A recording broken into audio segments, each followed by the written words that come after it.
live from Los Angeles. I'm Aisha Sasay. The headlines this hour. Donald Trump is calling for a major investigation into U.S. voter fraud. A senior administration official says Trump could sign an executive order on Thursday initiating the probe. An overwhelming number of state election officials have come forward to dispute Trump's claim of voter fraud. Terror group Al-Shabaab is claiming an attack on a hotel in the Somali capital that killed at least 21 people and wounded 50 more. Gunmen detonated truck bombs outside and seized control of the building for several hours. Police say 4 attackers were killed. British Prime Minister Theresa May is heading to the U.S. on Thursday. First, she'll address a Republican retreat in Philadelphia. She's expected to outline the importance of the U.S.-UK relationship. Then she'll travel to Washington to become the first foreign leader to meet Donald Trump as president. Well, for more on the Prime Minister's visit, our own Max Foster joins us now from London. Max, good to have you with us. As we look ahead to this trip of the British Prime Minister, let me ask you about the meeting with President Trump. I mean, we all know that she's heading to the U.S. with the hopes of securing a trade deal to offset the Brexit withdrawal, if you will. What kind of deal is she likely to come back with, at least likely to get the nod for, given that Donald Trump has said he's all about America first? Well, this is what's pretty interesting. Sorry, I'm hearing myself back. But in terms of what she could get from Donald Trump, she wants to have a grown-up relationship. That's pretty clear. She could have sort of stepped back from that relationship because she's quite a controversial figure here in the UK, but also in Europe. But as you say, she's got this huge cost coming up, which is Britain leaving the European Union, losing some of those trade ties potentially with Europe. Therefore, she needs to replace that. And the ultimate goal in terms of trade deals is getting one with the United States. She can't sign one while she's still part of the European Union, but she can suggest that there will be one. He can give that nod and they can start some work behind the scenes. So that's what she can get from this, and it would be a big boon for her. It's seen as a political coup that she got this meeting as the first foreign leader to have talks at the White House with him. But there are some risks associated with that as well, though, because he is such a controversial figure. Yeah, certainly are risks. Max will continue the conversation next hour. Appreciate it. Thank you. Well, Donald Trump is notorious for being a bad loser and a bad winner, and playing loose with facts that don't fit his narrative. Joe Johns has more on the U.S. president's history of not accepting defeat gracefully. I will totally accept the results of this great and historic presidential election if I win. Throughout his campaign, Donald Trump repeated false claims despite evidence to the contrary, from talking down American democracy. And I'm afraid the election's going to be rigged, I have to be honest. To questioning whether a faulty debate microphone was somehow rigged to work against him. I don't know if you saw that in the room, but my microphone was terrible. I wonder was it set up that way on purpose. To widespread voter fraud. The only way we can lose, in my opinion, I really mean this, Pennsylvania, is if cheating goes on. And even before he was a candidate. The Apprentice is a monster hit.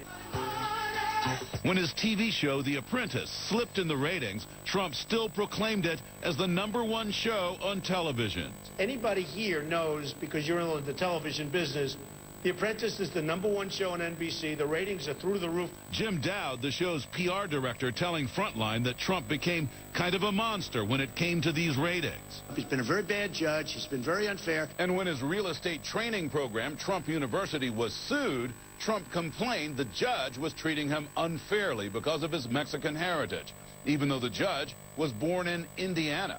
I've been treated very unfairly by this judge. Now, this judge is of Mexican heritage. I'm building a wall. Okay, I'm building a wall.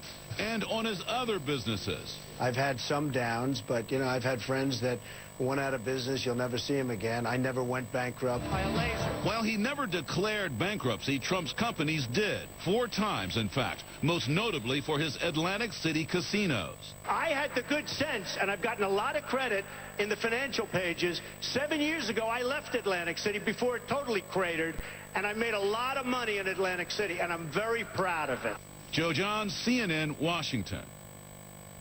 Well, thankfully, psychologist Dr. Judy Ho joins me now to help us put this all into perspective. Always good to have you with us. You know, it was a long campaign. We spent a lot of time talking about the personality of Donald Trump. He has now become president, so it has moved on to a different stage. We're getting a different insight into him and his psyche. What are we learning? Well, so now that he's in power, we're actually seeing that he has the personality of somebody who really holds grudges. He really has these memories of people who have wronged him, and he seems to have a more of an overreaction than we would expect. You know, you expect to be criticized as a political candidate. It's part of the game, but just a normal criticism does not slip by him. And it's like every single criticism is a character assassination, and now he has to really go and make those people pay. And so I feel like he's spending a lot of time working on those types of things as opposed to maybe some of the more important issues he really should be discussing as the president.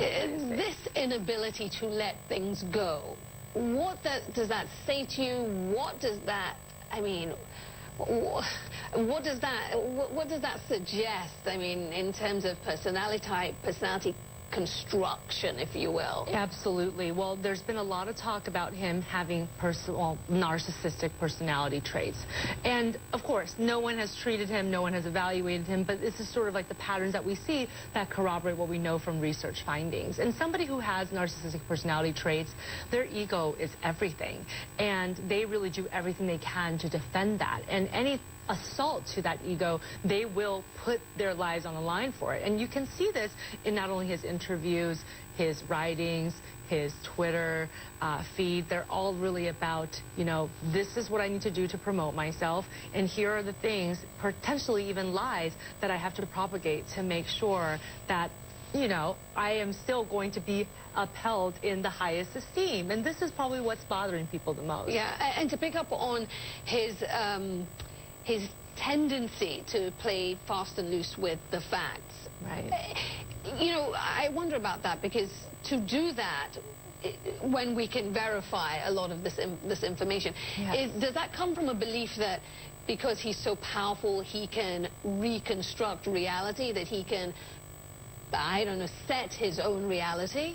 Absolutely. I think he really needs to be able to feel like he has some control over his reality. So when it doesn't match what's going on out there, he tries to construct it himself.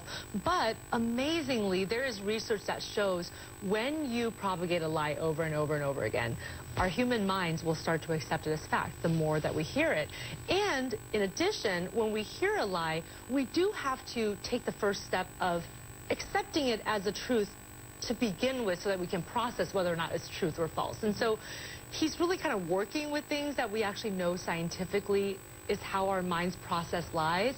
And it kind of works in his favor, because the more you inundate people with this message, the more they'll eventually believe it, because that second step of actually verifying is it true or not, we human minds can get distracted really easily in that stage and give up, and then we just end up accepting it as some type of a truth. So just so I'm clear, are you saying that he actually believes the things he's saying? So it's not so much a case of him trying to force other people. First and foremost, he actually believes the facts, which are not facts. I think there's a possibility that once you've said a lie enough, that your mind makes it the truth, because that's the only way you can make sense of it. And amazingly, when we look at brains and how we process memories, false memories get processed sometimes the same as real memories. And so in his mind, he may have actually reconstructed his reality already. And so there's this part of him that's sinister. Maybe he's like trying to construct a certain type of image that may or may not be the truth. But then there's this other part where he may actually start to believe some of these things, and he doesn't even think he's lying. And so that really blurs that line of reality there. Also, another element to things that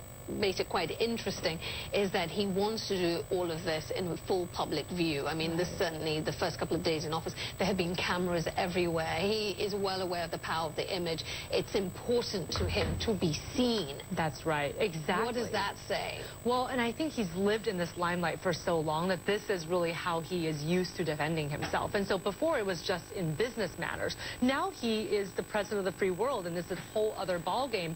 But he's basically just taking his learnings from business and pushing it all the way forwards. And he is very comfortable in the spotlight. In fact, he likes to stay in the spotlight, and he wants this to be really a moment where he gets to construct who he is for America. And so whether or not people believe it or not, he is certainly trying to go in that direction. And in these first few days in office, he's really trying to mold his image in the way that he would like to be for the next 4 years.